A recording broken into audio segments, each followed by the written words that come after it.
Hi. Hello. Kumusta po kayo? Kumusta po dira? Ayan. Sino po rito ang galing sa pinakamalayo? Isa gikan sa layo. Sino po ang pinakamalayo rito? Dinalungan. Ay, kami pala. Kami pala yun. So praise God po, nakita-kita muli tayo. Meron pa mga dating mukha, may mga bagong mukha.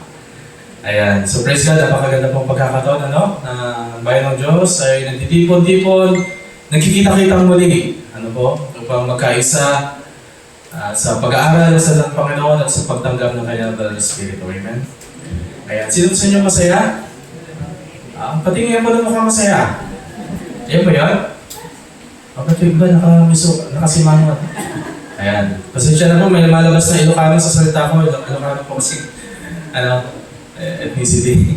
Ayan, may Ilocano po rito. Nakintindi ng Ilocano or Iloco dialect. Wala? Wala? Na? Pero may nagsabi po sa akin dito sa Mindanao, maraming Ilocano. Ano po? Sultan? Ayan. So, ano po yung theme natin? Ang ating camp meeting, napakaganda. That's the theme of our camp meeting. Preparing families for Preparing families for heaven. heaven. Okay. So, studies, according to studies, ang tao ay pinakamasaya kailan? When's the happiest moment of the person? Or ano yung situation? Birthday? No? Wedding? Yeah. Ako, basta may pagkain masaya eh. Pero studies indicate na pinakamasaya kapag kasama niya ang kanyang mahal sa buhay. Tama po ba? And the person is also pinaka-down kapag mawawalan ng mahal sa buhay. Tama po ba? Hindi yung pinakamalungkot. Sino na po nasubukan mawalan ng mahal sa buhay? Pag di ka siguro nalungkot, di mo siguro mahal yun. Sa family ko namin, sa immediate family ko, we lost our mom, our mother last 2021. Doon akong nalulungkot. Nakakalungkot. But, having the message, receiving the message, and having the message in our heart, we know that hindi yun ang huli. Although nakakalungkot, lalo na po sa worldly aspect, na kung saan, kapag nawala ng mahal sa buhay, they have what they call pagluluksa. Ano po sa Bisaya yung pagluluksa? Subo. Subo? Iyan rin man. Yeah. Na kung saan ang kanilang pagluluksa, umaabot ilang buwan? Do you know? Year. They have even these beliefs that you have to wear the color black. Kailangan daw malungkot ka ng isang taon pag nawala ka ng mahal sa buhay. It's just sad. Malungkot na nga sila. Ako rin nalungkot. It's also sad to know that there are people in this world, a lot of people actually, that may mga ganong beliefs. Now, in this kind of meeting, it's so nice and timely, I believe, to have this theme, preparing families. Because as we see the world now, ano pong ginagawa ng kaaway sa families? Isn't it that families should be united? Nagkakaisa, nagtutulungan. Di po ba? Nagmamahalan. Kasi in school, family is defined as, sa mga estudyante natin, family is defined as what? It's the smallest unit of the community. A unit means parts working together.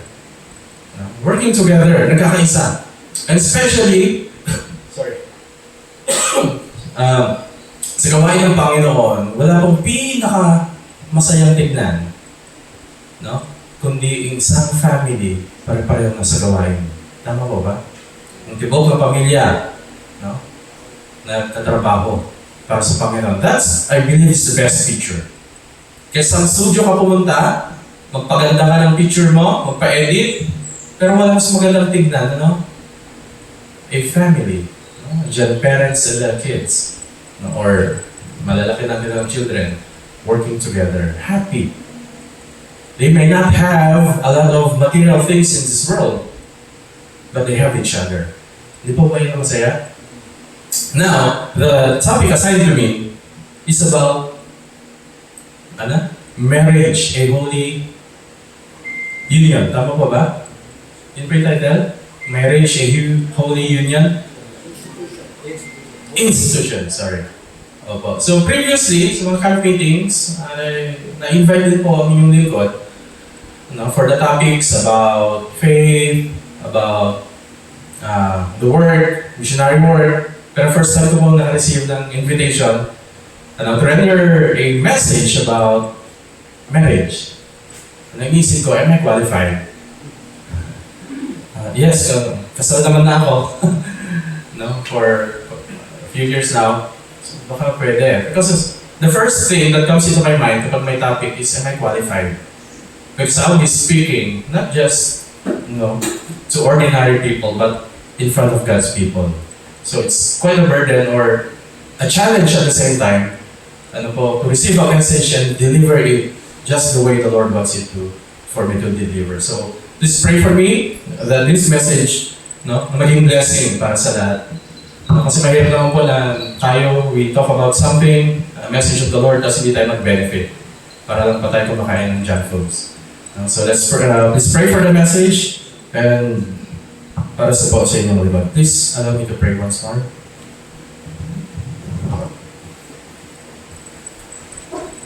Let's pray. Dear Heavenly Father, I'd like to come before Thy presence this very hour, pleading, Lord, for Your mercy. Have mercy, Lord, upon Your servant. I believe I'm not qualified, but You have called me to deliver this message. So please, Father, speak through me, and may the voice of Jesus be heard. And please open our hearts for us to grasp fully the message that You want us to understand. In Jesus' name, we pray. Amen. Ayun po, I felt yung hindi sapat yung qualification ko to deliver. Kasi marriage, yes. But speaking about marriage, it's not just, yung wedding. No, kasi it's a holy institution. It's established by Jesus ever since the foundation of this world. Marriage is not just about the wedding, but also having a family. First, let me show you, introduce to you pala. Ayan pa yung family ko. Ako po yung pinakamaliit, malaki. Ayan. Ayan. So ito po yung father ko. Ayan, ako yung obviously yung akong manghod. I have only one brother.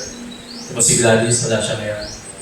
And recently, 6 months ago, nagkaroon po kami ng dalawang foster kids. Hindi pa po parang official yung pag-foster namin.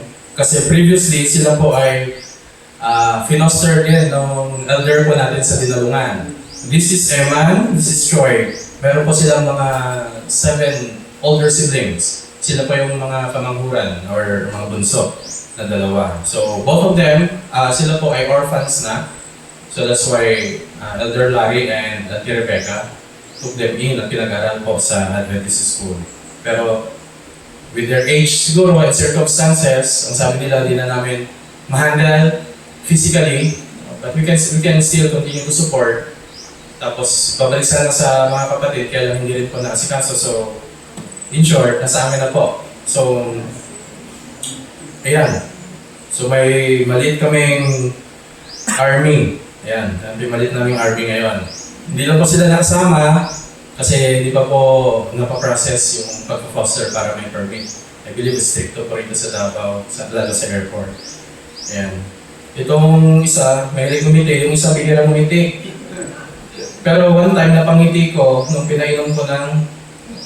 Ayan. Masakit yung tiyan, pinainom ko ng charcoal. Ayan, gumiti na rin siya sa wakas. Ayan po. Yung father ko, nakapunta na rin dito last camp meeting. Yung brother ko na lang, hopefully. Ay, nakapunta rin yung brother ko, yung kasal lang namin. Pero, so isang share ko lang din, yung joy ko. Kasi yung father ko sa kinatagal-tagal niya sa church. Hindi po siya active in front. Last year, napapayag namin siya mag-undergo ng medical missionary training. Tatapos na rin siya. Tapos nung Sabbath, siya nag-render ng message sa church. which is, hindi lang halata sa mukha ko, pero tuwang-tuwa ako. Ayan. So why am I sharing this? Now, lalo na po sa we are living the last days, napakalaki pa ng role ng family. And to form a family, kasi marami naman pwede maging family, di pa ba? Kahit magkakaibigan kayo, you can call yourselves a family. Kahit di kayo related by blood, but you are related by faith, all of us are children of God. Pero iba lang po kasi kapag sarili mong dugo, nakakasama mo sa gawain. And I believe that's one of the purpose. I'll be sharing from the book Adventist Home. Actually, I'll be sharing 3 chapters. So sikapin pa natin matagal hanggang what time po ako? Sorry? 9:45, okay. Nagsisikap naman po akong sumunod sa oras. Don't worry.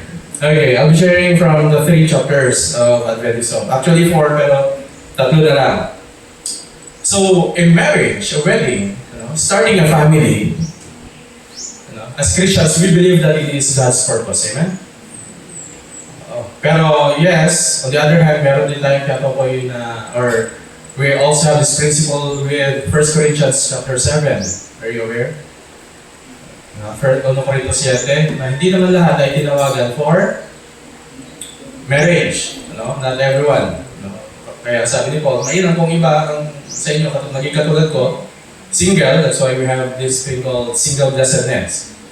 Kasi to be married is a calling. Do you believe that? Can you look at your spouse? Sino dito kasama ka ng spouse? Ayan. Tignan niyo po, sabihin niyo, mahal, ang pag-aasawa ay calling. Ayan. Ayan. Ang Diyos ang tumawag. Although ikaw laging tumatawag sa akin, but it's a calling. It's a calling means it's a mission. Ano po? Tinawagan ka ng Panginoon, to be married, to have your own family, to form a unit. Because it is your mission. Do you believe that? And sa kabilang dako nga, sa 1 Corinthians 7, it's also a calling to be single. So, hindi dapat malungkot ang iba. And don't pressure others. Walang petsa na, pati ka pa nag-aasawa. Sabihin mo, ikaw ba ang Panginoon? I have a calling. Sabihin nyo, I have a calling. Pero, kailangan, you have made it clear with the Lord kung ano bang calling mo. Sa mga single or mga married, all of us. As we reach a certain age na pwede na magpamilya, let us make it to a point na naging klaro na sa atin with God kung ano ba yung calling natin regarding having a partner or being a single. Minsan sa church kasi or sa family, lalo na pag may mga reunion, sabi ng ibang mga single, ang toxic kaya ayaw na nilang attend ng reunions. Kasi nandyan sino, yung tita, ano sasabihin, ang taba mo na. Pero, kadalasan nagsasabi, lampas ka na ng kalendaryo. Sasabihin naman ng bata, ng dalaga or binata, don't worry tita, meron pa namang, lampas man ako sa kalendaryo, meron pa namang 645 loto. So, hindi pa siya umaabot doon. But, as children of God, let's remember, being married is a calling. Being single is also a calling. So let us not despise each other. Wag po natin i-pressure ang iba na mag-asawa. Okay? So, chapter 15 of Adventist says, talks about solemn promises. Promises, sabi ng iba, are made to be huwag naman sana. Lalo na kapag solemn promises. What makes it solemn? Ang wedding. Paano naging solemn yung promise na yun? Because, sa wedding or sa marriage, both parties, the parties are not just promising with each other, pero kasi sinong kasama nila? They have Jesus in their midst. So, ang wedding ay, sabi sa Katagalugan, pakikipagtipan sa iyong esposa at sa Panginoon. So it's a solemn promise. It involves God. It involves His name, it involves His sovereignty, it involves His power. So kung ang union, ang pag-aasawa ay tatlo, husband, wife, and God, it makes sense na that union is a powerful union. Do you believe that? Kung ang union, ang pag-iisa ng tatlo, lalaki, babae, at ang Diyos, it's a powerful union. Now, says here, God's purpose for the husband and wife. Bakit ang Panginoon ay nag-design ng pagkakaisa ng lalaki at babae, husband and wife. God made from the man and woman, now, Adam and Eve, to be a companion and helpmate for him, to be one with him, to cheer, encourage, and bless him. He, in his turn, to be her strong helper. So, kailangan daw po magkasama. Kaya, ideally, kapag may mag-asawa, ideally, kailangan madalas magkasama.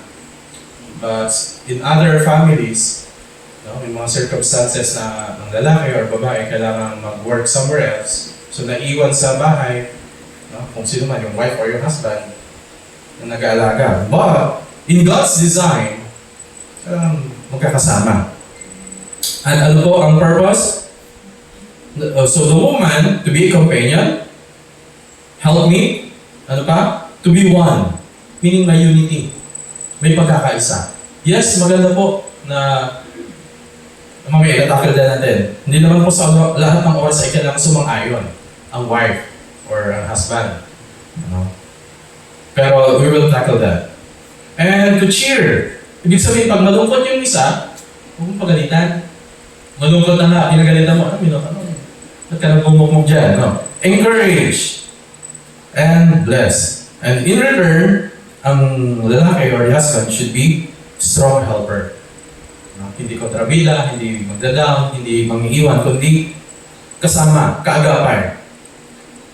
All who enter into matrimonial relations with a holy purpose. So kapag papasok ko sa pag-aasawa, bear in mind that we need to have that holy purpose. Hindi lang basta makasama. Hindi para maging legal lamang. Kasi alam niyo po, it's so sad. Sa lugar pa namin, sa Dinalungan, fourth class municipality. Hindi pa nga umabot sa third. Fourth pa lang, kaya napakaliit. Nangyayari po yung swapping. Yes, hindi po sila married.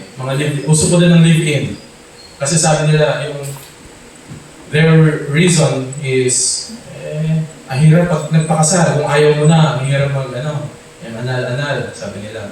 Kasi we have ways naman po legally, para maghiwalay. There's annulment, tapos yung nullification of marriage, yung mga legal separation. Mahirap daw matrabaho, kaya ginagawa ng tao, live-in. Uso rin po ba yun dito? Hindi na. Live-in. Nangyayari. Lalo na sa generation ngayon, ayaw kasal. Kasi mas madali daw to split up kung hindi na magkaintindihan. But us, we have this instruction, not just for ourselves, but also to share, that entering a matrimonial relation, kailangan po may holy purpose. Meaning, hindi lang yung desire mo or ninyo to be with each other, but your main purpose why you enter marriage is to please God. And because it is clear to you, it is your calling. It is God's mission for you. So the husband, to obtain pure affection of a woman's heart, and the wife to soften and improve her husband's character. When you need to soften something, ano po ba ito previously? When you need to soften something, ano yung previous status nun? It is hard. So kung sa bang men of the church, do you agree with this? We have this natural state to be hard. Hard, saan ba? So will, kasi there are mentality, mga ideas na dahil ako ang padre ng pamilya, kailangan ako ang sumunod. Masunod. Hindi ko alam yung sa Bisaya. Ako ang padre ng pamilya, kailangan ako ang sundon. But, according to God's ideal, kailangan mapalambot. The wife to soften and improve her husband's character and give it completeness. So the wife completes the husband. So naturally, ang husband, incomplete. No? Mahirap lang Tagalogin yung incomplete kasi pag sabi yung incomplete, kulang-kulang. Pag sabi mo kulang-kulang, like, iba na yun. But there are, egoistic na mga male, lalo pag natawag na alpha males. Narinig niyo na ba? Being alpha male, being the aggressive one, the ruler. Yun po, ayaw magpulaan na siya ay nagkakamali. So God wants to correct that. Jesus wants happy marriages. Mahirap tong tanong na to. Tatanungin ko sana kung masaya kayo sa inyong pag-aasawa. I believe masaya lang po, di ba? Yan. Sino po kasama ng esposa? Pakisabi mo, mahal, masaya ako na kasama kita. Can you do that? Langga? Mali pa yun? Or malipay ko? Ikaw ako ang pares. Ayan. Pwede niyo pong sabihin right now? Look, tabihan niyo pa yung esposa niyo. Nasabihan niyo, look them in the eyes and say, Langga? Yes. Ayan, tignan po. Ayan, therapy na rin po ito, therapy. Ano bang tawagan ninyo? Mahal? May nagtanong ako sa kanya, anong tawagan daw namin ni Glenn? Sabi ko, lahat. Lahat ng mabanggit. So it's nice, to be happy. And it's also beneficial to the children na nakikita ang parents, o ang mga nag-aalaga sa kanila, say in our case, foster kids, na nakikita na nila na yung parents, they love each other. Nagmamahalan. May di man pagkakaunawaan sometimes, but in the end, nagkakasundo at nagmamahalan pa rin. The divine love emanating from Christ never destroys human love, but includes it. So the divine love means the love from God emanating, galing kay Kristo, papunta sa atin. It includes human love. Our love for each other, especially sa ating family. By it, human love is refined and purified, elevated and ennobled. Kasi yan po ang problema ng society. Love is not refined anymore. Sometimes love is now measured with material things. Hindi mo ako mahal pag di mo ako binili nito. May sasabi pa lang ganun, di mo ako mahal. Mahal mo ba talaga ako? Sabi ng lalaki, naliligaw pa lang. Mag-nobya-nobya. Mag-wiyab. Sabi ng lalaki, mahal mo ba ako? Oo naman. Sabi ni baby girl. Kung mahal mo ako, gawin natin to. Do you know what I mean? Hindi pwede. Sabi ni baby girl. Sabi naman ni baby boy, di mo ako mahal. Now sometimes, or most of the times, hindi na refined. It's not, the love that the youth know right now is not the real love anymore. Kasi nagbago yung kanilang paningin. Sa pag-ibig, sa pagmamahal. It needs to be what? Purified. Because, lalo na, kasi ito nagsimula in history, or happening, is still happening right now sa mga families, yung mga mayayaman na Chinese. They marry to protect their, yung wealth nila. So it needs to be purified. It needs to have the right motive, the right purpose. I'm not saying they're wrong kasi sa kanila yun. But if we see marriage in the light of God's Word, we see that those things need to be purified, elevated, and ennobled. Human love can never bear its precious fruit until it is united with the divine nature. So kailangan po kasali talaga ang Panginoon. Hindi pwedeng diskarte lang ng tao. Jesus wants to see happy marriages, happy firesides. Nice makita ng Panginoon na masaya ang mga pamilya. Hindi yung, lalo na po, alam niyo sa mga, have you been to, sa mga slums? Yung pag tinawag natin, iba tawag, squatter area. Dense, very dense ang mga bahay. Parang kamakailan nagkaroon ng sunog na panood ko eh. Saan ko may sunog dito? Mga dikit-dikit ang bahay. Boulevard. Ang daming family na apektuhan. So sa mga slums, minsan may tinatawag pa silang office. Alam niyo pa yung office? Pag sa mga kapitbahay, nasa yung nanay mo, nasa opisina. Ano? Iba lang tao nila, nasa-swimming. Hindi kayo makarelate, no? Dahil yung mga terminologies nila, nagbabaraha, nagmamadyong, no, swimming daw, mga ganun eh, yung madyong. Ano po? So, andun yung, just imagine yung picture na yon, yung mga mother, kasi yung tatay siguro hanap buhay. Mga mother nandun, nagkukumpulan, no? Sa letrang B, ganun sila, bibingo. And now, here comes the small child. May sipon, katulad ko. Ano, walang salawal, walang short. Hinihila yung, just imagine, hinihila yung damit ng nanay. Ma, hanging tayo. No? Bigila yung pagkain, sasabihin ng nanay, doon ka nga! Kaya ako minamalas eh. No? Galit. No? So, anong na-receive ng child? Pagalit. Naramdaman ba ng child na siya ay mahal? No? Gutom na yung bata eh. Hindi ka nagsayang yung nanay. Para nandun sa binggohan. So, that's a very sad picture. Ano po? Na sana huwag maranasan ng kahit sinong bata. But the sad truth is, it's happening. Hindi man ganoon, kundi ibang senaryo na ang family hindi masaya. Uuwi ang tatay, mainit ang ulo, minsan lasing, anong nangyari sa bahay?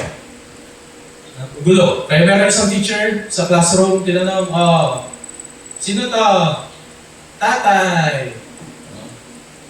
Anong ginagawa niya sa bahay? Siya ang, nakita niyo yung video? Lasing, sabi ng bata. Kasi yun nakikita nila. Now, we may find it funny, but it's a very sad picture. Na napakalayo na sa idea ng Panginoon kung bakit niya in-establish ang marriage, even there in the Garden of Eden. And the wedding is actually a joyous occasion. Masaya ang lahat. Sino pong masaya pag ma-attend ang wedding? No? Unless ikaw yung pinagtrabaho lahat, design, decor, hugas, luto, minsan nakakapagod. But, no? Wedding is a joyous occasion. No? Na kung saan, yung first miracle ng Jesus, no? Do you still remember saan ko naganap? In a wedding, in the place of, sa lugar ng Cana. So, it's not a sin to attend. No? Kasi yung iba, we have friends and families na very conservative na kapag mga gathering, worldly gathering, iba iniwasan na. Kasi worldly nga. But I believe, and also the spirit of prophecy is telling us na even Christ has given Christians no sanction to say when invited to a marriage, we ought not to be present also joyous occasion. Di daw po nararapat na tayo tumanggi. Unless, alam na natin na kapag dun sa lugar na, kasi sa worldly perception, pag wedding, kailangan masaya, bongga, magarbo. Tapos yung reception niya, alam niyo po yung di tapos na yung wedding vows, mag-exit yung couple, sa mga nakaka-attend po ng weddings ng iba. Tapos, anong susunod doon? May lively na music, tapos papasok isa-isa na sumasayaw, gumugulong, tumatambling, ewan kung ginagawa ng mga abay, and then finally the couple. Di ba? Tama po?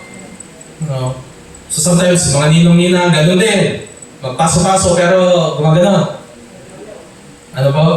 So by attending this feast, so ideally, hindi naman pinagbabawal ng Panginoon.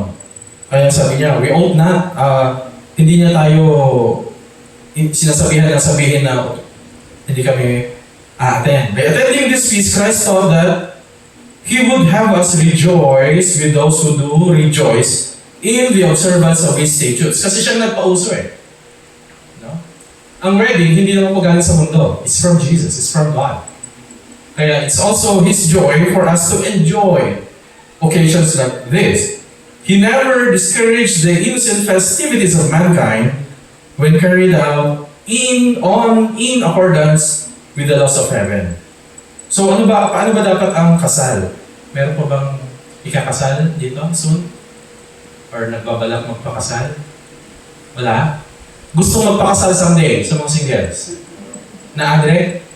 Kung gusto magpakasal, puhon, no matter how long? No? So, it says here, display, extravagance, and hilarity are inappropriate at weddings. Yung iba, we have friends in Dinalungan, sabi, kasi na nagba-Bible study kami, live-in partner sila, may bata na. Sabi namin, pakasal na kayo. Kasi, no, we're done with some Bible studies na it's the design ng Panginoon na kailangan na yung mga nagsasama, kailangan kasal. Sabi na, alam niyo pa sagot nila, wala pa nga, nag-iipon pa lang. Bakit pa nag-iipon? No? Meron naman tinatawag na kasalang bayan. Ang ganda nga po, dito po may yung libre pakasal sa City Hall, na kung saan, wala ka nang gagastusin eh, may pagkain na rin eh, may pa-cake pa.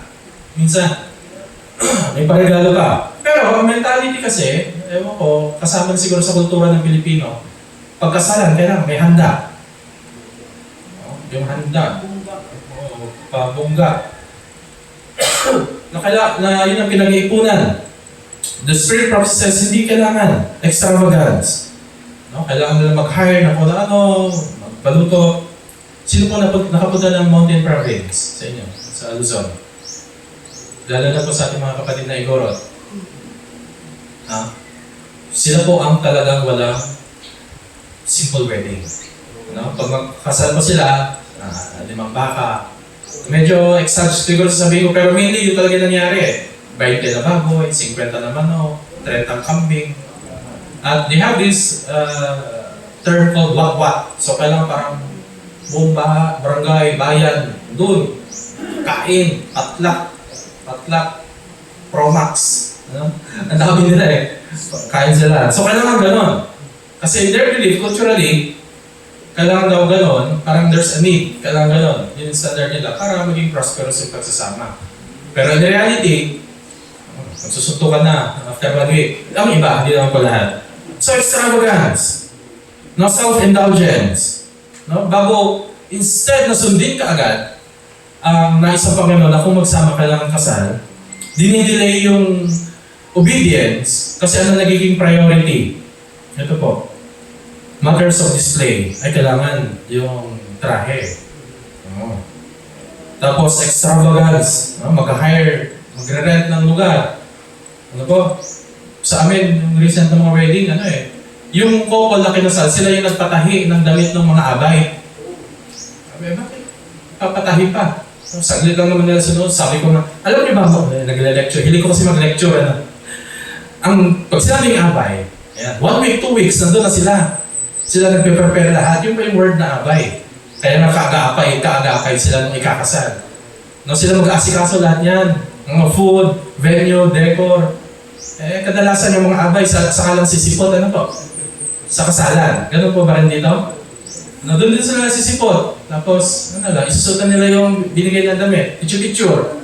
Pagkahuman, wala na. Ang gasto, laki. Laki ng gasto. No? Matters of display. No? Para lang may maipakita. Masabi, ganda ng wedding. No? Yun yung mga kinoconsider kasi. No? But instead, dapat i-consider kapag may dalawang nagmamahalan, and it is clear to them that it is their calling from God na magkaisa to form a union through wedding, and they have this divine purpose, hindi na po kailangan yan. No? Let it be simple. Kung pwede sa west, sa west. Sa pastor na may license, go. Sa west, go. No? Hindi na ang iba sabi, kailangan natin imbitahin si ganito, baka magtampo. No? Kailangan gano'n, kukumpletin mo yung guest list ng wedding. No? Sakit sa ulo. Sino na po dito ang nahassle rin nung kinasal? No, yung iba, nahahassle sila. Ang masaklap pa, yung i-invite mo, nag-invite din. No? Ang galing. Tapos yung in-invite mo na nag-invite, na in-invite lang din siya, nag-invite pa. Di ba? Extravagance. No? Mga sobrang gastos. Instead na ipunin na lang, no? I-announce kung sino makadalo. No? So, there are ways para hindi maging extravagant or very vulgar yung kanilang kasal and self-indulgence. But if the contracting parties are agreed in religious belief and practice, nagkakaisa naman sila, everything is consistent, may blessing ng parents, and the ceremony be conducted without display and extravagance. Marriage at this time need not be displeasing to God. Meaning, kaaya-aya pa rin sa Panginoon. Ano po? Even though the wedding is not expensive. Iba kasi gusto maging expensive, hihiram pa lang sasakyan ninong nila na may tractor. Doon sila sasakay. Sino pa nakaka-relate? There's no reason why we should make it great parade or display, even if the parties were perfectly suited for each other. We have this friend from India. Amerikana siya, pero nakasawa ng Indian national. Doon sa India sila kinasal. Ang kasal daw po doon ay ina-attendan, mga Adventist po sila. Na-attendan ng mga 3,000 to 4,000 people for like 5 days. 5 days ang kasal. Imagine the volume ng food. Pero sulit naman daw po kasi lahat daw nung dumadalo, nagbibigay kasi. Sabi ng term ngayon, paldo. Lahat ng dumadalo. Imagine 4,000 people came to your wedding. No, Brother Sam, tapos lahat sila may tag 1,000. Kano na yan? So sulit naman daw. Hindi naman lahat nag-stay, so people come and go. So, kahit wala pong parade o hindi mukhang mamahalin na yung kasal, appropriate pa rin yun. It has always seemed to be very inappropriate to me to see the marriage ordinance associated with hilarity and glee, and the pretense of something. Alam ko yung hilarity, from the word hilarious. Parang kailangan may mga jokes, sometimes green. Have you seen mga practices, yung garter, ano ba tawag doon, ilalagay sa legs ng bride? Tapos kakagatin ng husband, or kung sinong nakasalo. Have you seen things like those? Mga hilarity, mga glee. Tapos mag-hire sila ng MC. Kasi gusto nila alive yung reception, yung MC nila, minsan hindi lalaki, hindi babae, yung sa bali na sa gitna. Kasi mas alive daw mag-host, na kung saan nahaluan ng mga biro na hindi maganda. No, it is an ordained of God to be looked upon with the greatest solemnity. So, kailangan po solemn. Iba, kailangan maraming jokes, maraming patawa, maraming green na mga pagbibiro para lang daw alive, masaya lahat. Well, sorry to disappoint you, brothers and sisters. Ang wedding daw po with greatest solemnity.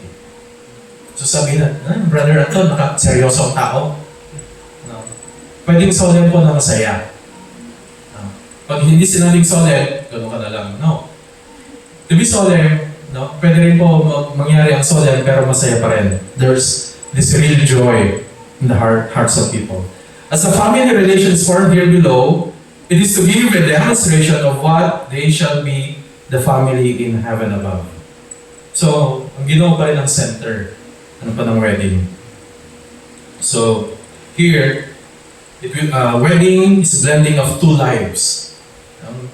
Sabi nila, wedding, hindi lang two lives yan, brother. Two families. Pero ang sabi, two lives lang to. Kasi sometimes, dito naman, minsan nagkakagulo eh. So, may gusto magpakasal, pero yung families ay kontra. So, ano po masasabi niya? Itutuloy po ba or not?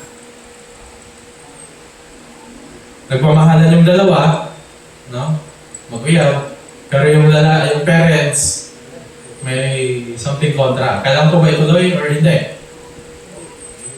Preference. According sa study pa natin yung Bible and Spirit Prophecy.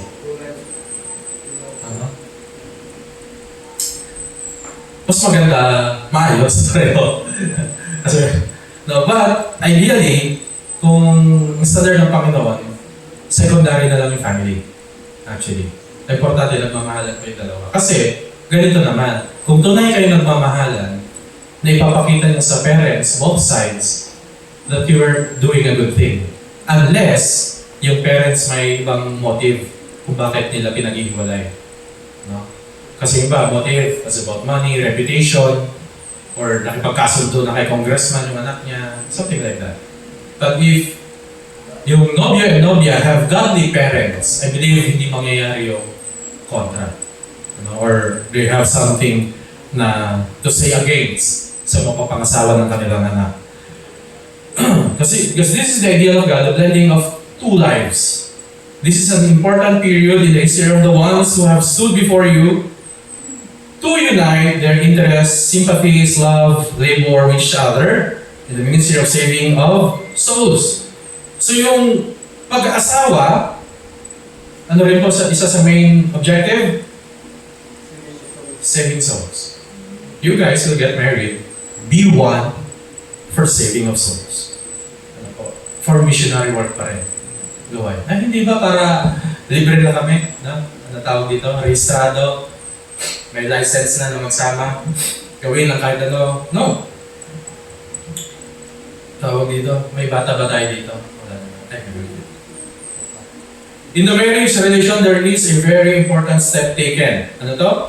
Blending of two lives into one. It is in accord with the will of God that man and wife should be linked together in His work. Doon pala kayo magbe-blend. No, sa work pa rin. Hindi sa trabaho na para sa hanap buhay, but the work well. To carry it forward in a wholeness and a holiness. They can do this. So possible po yun. Marriage does not lessen their usefulness, but strengthens it. Ano ibig sabihin yan? Kapag nagpakasal na pang dalawa, hindi po yung isa, ay, sayang kung di yan nagpakasal, ganito na sana siya today. Nakarinig na po kayong gano'n? Wala eh, nag-asawa na eh. No, graduate pa man din yan ng ganito, pero nag-asawa. Ayun na, sa bahay na lang, alaga ng bata. No.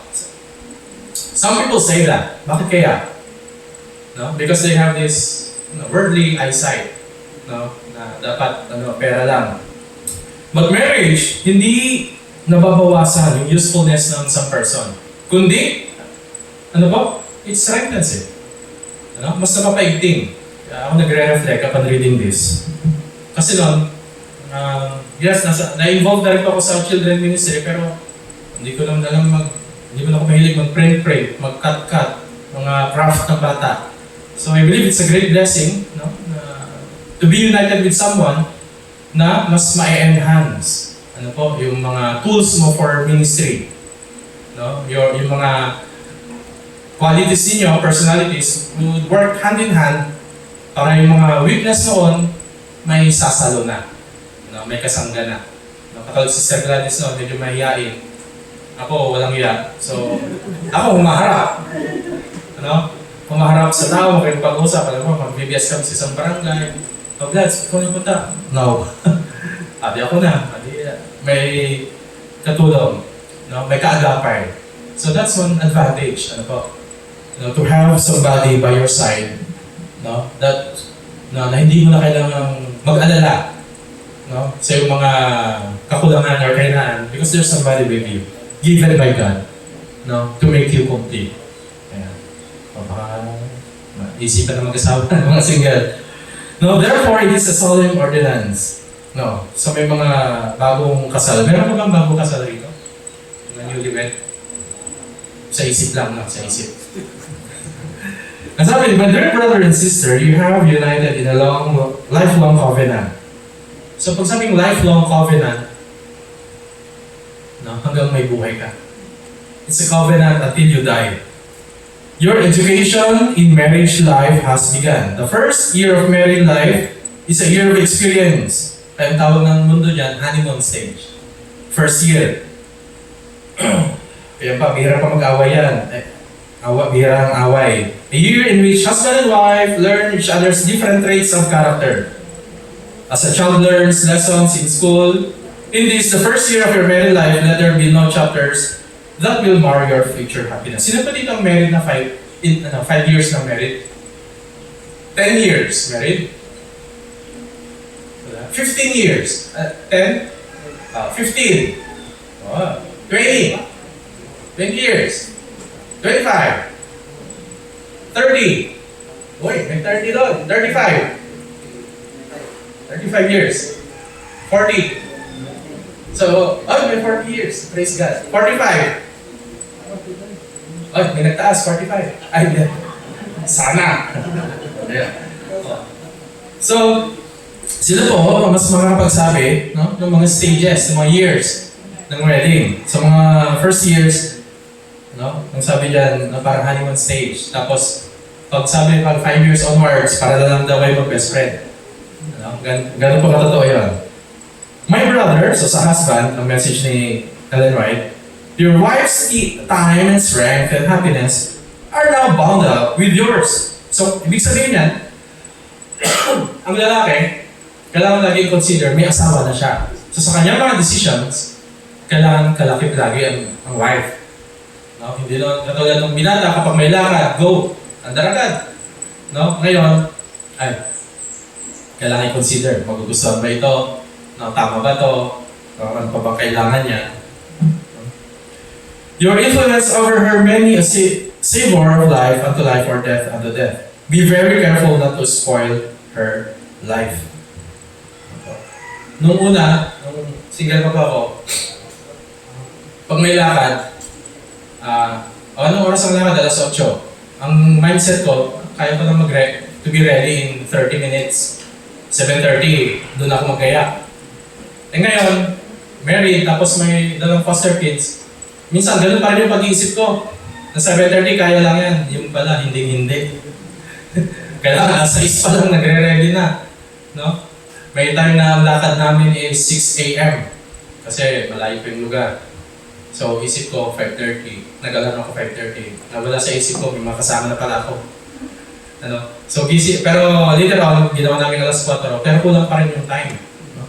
So, there's a lot of adjustments, no, na kailangan mangyari. So, wife naman, you are now to learn your first practical lessons in regard to the responsibilities of married life. So, ganun din. So, magkakaroon ng transition, yung mindset ng isang nagbago lang na nag-asawa. Kasi yung mindset ng dalaga, binata, ibang-iba eh. Pag may asawa na. So lahat magbabago. Kailangan kasama na sa decisions mo kung approve din sa iyong partner. Or magbe-benefit kayo pareho, hindi lang ikaw. Be sure to learn these life lessons faithfully, day by day, and you are to guard constantly against giving way to selfishness. Kasi that's one big temptation, selfishness. Sarili lang isipin or i-consider. In your life union, your affections are to be tributary. What does it mean by tributary? Ano po? Minsan, unahin mo yung kaligayahan ng iyong partner kesa sa'yo. May nabasa nga ako eh. Ano yun? Happy wife, happy life. Totoo pa ba yan? Meron din sa couple shirt. Ano yan? Nakalagay din sa lalaki, Mr. Right. Tapos nakalagay naman sa kabila, Mrs. Always Right. Tapos isang t-shirt nakalagay sa lalaki, I am the tiger. Tapos sa t-shirt naman ng babae, I hold the rope of the tiger.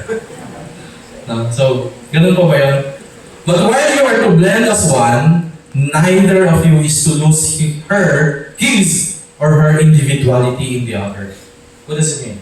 Pag mag-aasawa, hindi lang po, kasi diba sabi, wives submit to your husbands. So hindi ibig sabihin, hindi ka na mag-iisip. Yung iba, hindi na nagde-decide eh. No? Bahala na lang si husband. No? Dati, nakakapag-decide naman siya for herself. Pero bakit may mga dysfunctional, the term is dysfunctional kasi hindi na nagpa-function ideally yung both party, yung husband and your wife. You are not to lose yung individuality. Ibig sabihin, hindi na yung parang nagbago ka na, nawala ka na yung dating ikaw dahil nag-asawa ka. No? Dati masayahin ka, ngayon nag-asawa ka, magalitin ka na. No? Irritable. When the parties pledge, the husband and wife pledge, they pledge before heavenly witnesses. Siyempre, binabanggit natin kanina. God has ordained that there should be perfect love and harmony between those who enter into marriage relation. Let bride and bridegroom, in the presence of heavenly universe, pledge themselves. So yung promise, yung vows, sino po dito mga husbands and wife nagkaroon pa ng marriage vow? Ang tanong ko is, do you still remember your vows? ako'y nangangako na ikaw ay aking ibigin, something like that. Yung personalized. Ano ba yung sa inyo? Personalized o yung script? Nung kinasal? Yung sa hirap at ginhawa. Kasi may script yung ibang church eh. Na yun at yun ang nire-recite. Pero sa mga modern na ngayon, they have their own vows. I promise to love you, something na lang. Alam niyo pa po ba? Yun sa amin din, nakalimutan ko na. Alright. So, sariwain natin. Or, why not, make a new one. Di pa ba? Parang masariwa.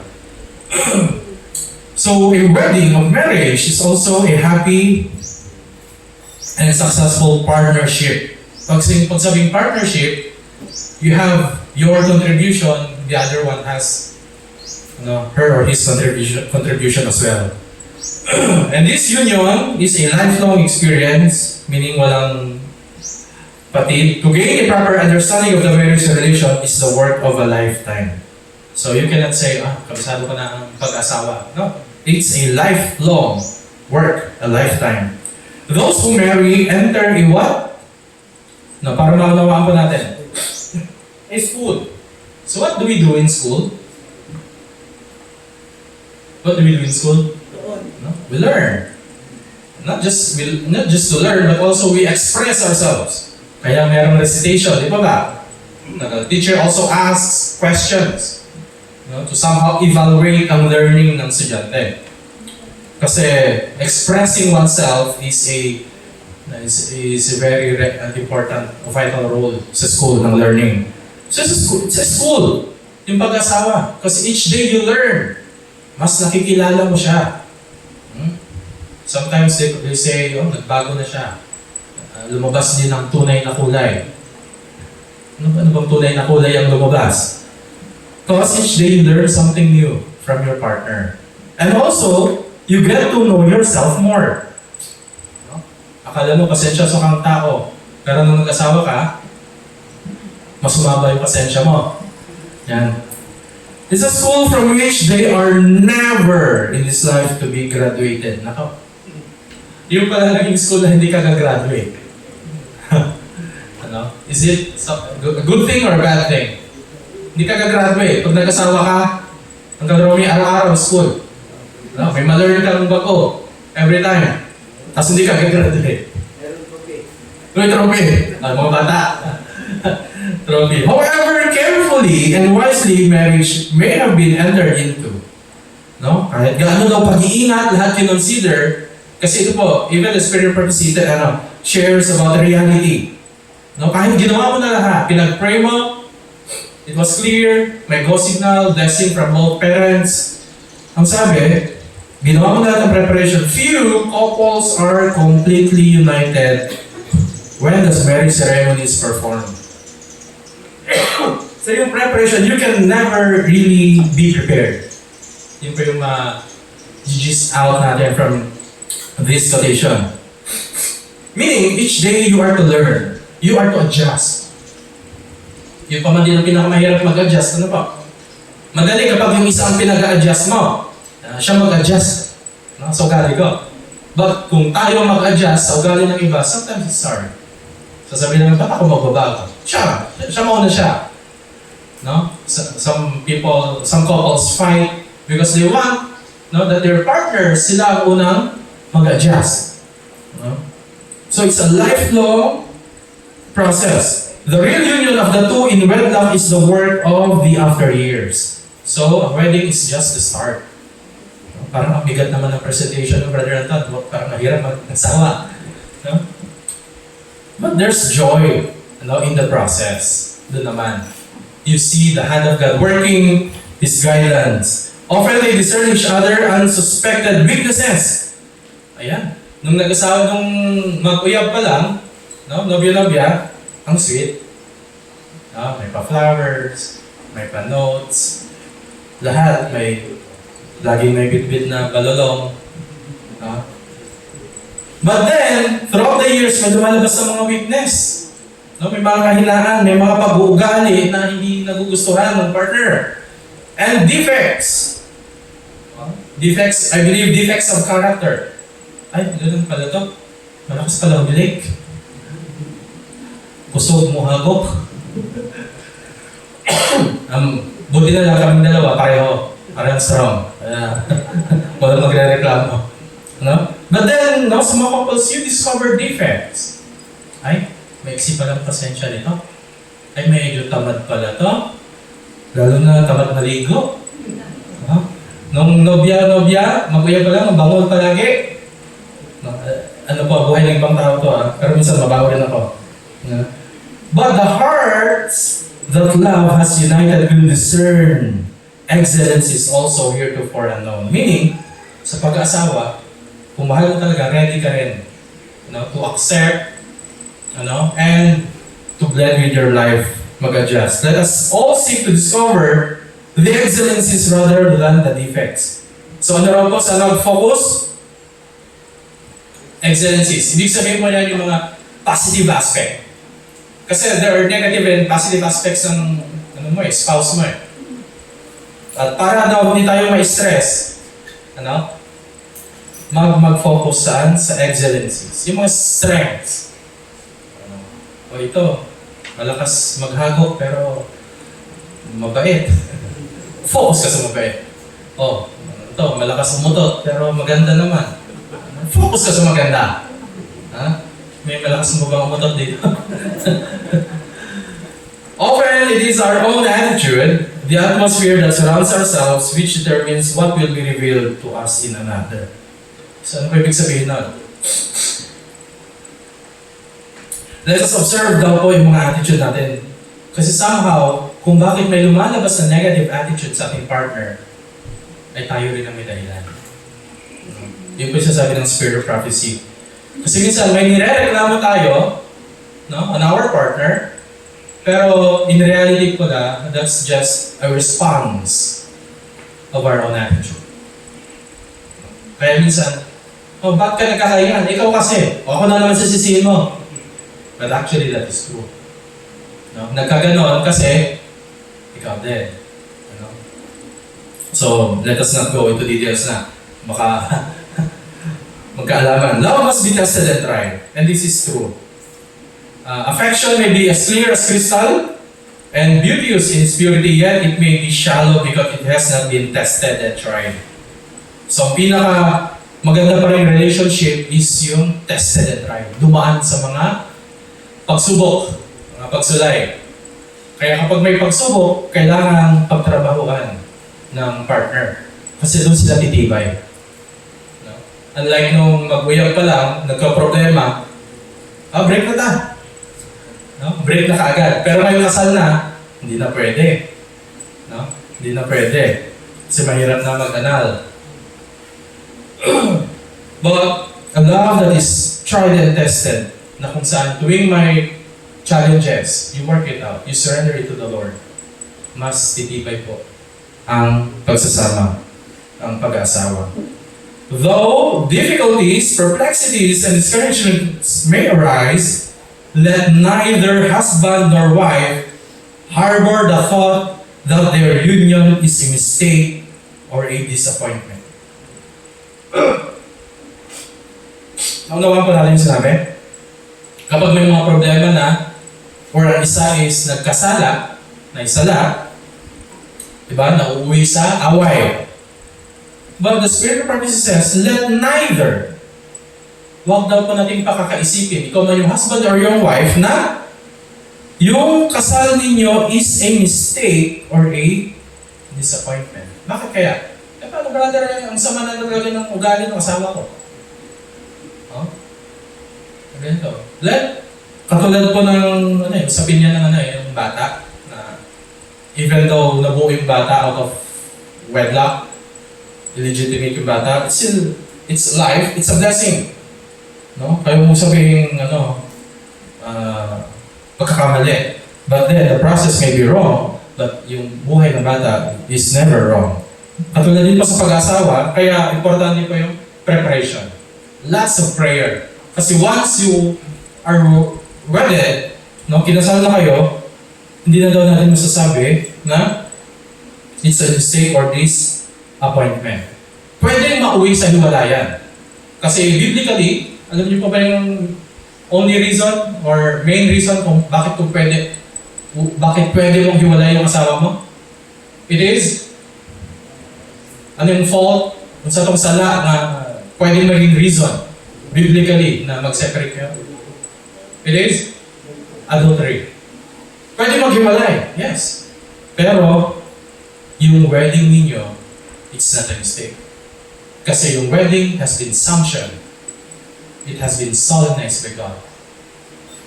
Pero, hindi ko tralala ng Panginoon ng inyong isipan eh. No? So, in the long run, kung meron isang nagkasala, na that would result na maputol na yung relationship nila, ang Panginoon, God has done everything, I believe, to save that relationship. But the person already, come up with a decision to make a mistake, to commit sin. Pero sa mag-asawa, huwag niyo sasabihin pagkakamali or disappointment. Determine to be all that is possible to be to each other. Ano daw po pagsisikapan? Determine to be all that it is possible to be to each other. Gawin daw po, pagsikapan, no? To be your best for your partner. Ito po yung madalas sinasabi sa akin ni Sister Gladys. No? May kaya ka pa naman gawin, kaya mo lang. No? Natamad po ako eh. No? But it is our duty. No? It is our duty. No? Because if we do the things like what I'm doing, it's a neglect of your duty to God and to your spouse. Kasi, ang sabi ko, determine to be all that it is possible to be to each other. Gawin mong pinaka-best. No? It requires yung sipag mo, no? Yung talents mo, yung determination mo, ano po? And of course, yung love. Kasi, to what you do, kung saan yung puso mo, nandun yung maganda mong work eh. No? Continue the early attentions. What does it mean? Continue, I still have 5 minutes. Continue the early attentions. Kasi nung maguyab pa lang, ilang beses magsabi ng I love you. Ha? Meron yung pinapanood kong video sa Facebook. Nagkaroon, nakalab. Tapos tawanan yung mga barkada. No? Ganun-ganun pa eh. No? I love you ng I love you. Pero ngayon, ilang beses na lang po. I hope, no? Minimum ng 7 sa isang araw, sa kadlaw, 7. I love you. Possible? Ha? Wala na. So, continue the early attention.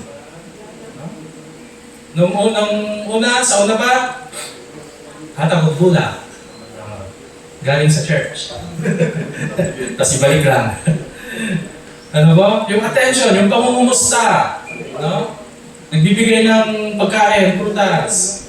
Kasi we have different love languages. Are you aware of love languages by, I believe, Chapman? Narinig niyo na pa yun, love language? Kasi magkakaiba po tayo ng love language eh. We express love differently. Some, no, they express their love by gifts. Bibigay. Some are, kailangan nila words of affection.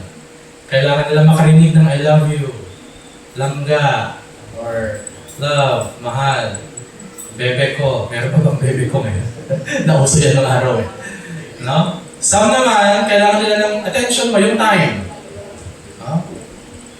Yung kailangan nandyan ka. Nagpo-provide ka na ng pera, material things. But your presence, wala. Eh yun pala yung love language ng asawa mo.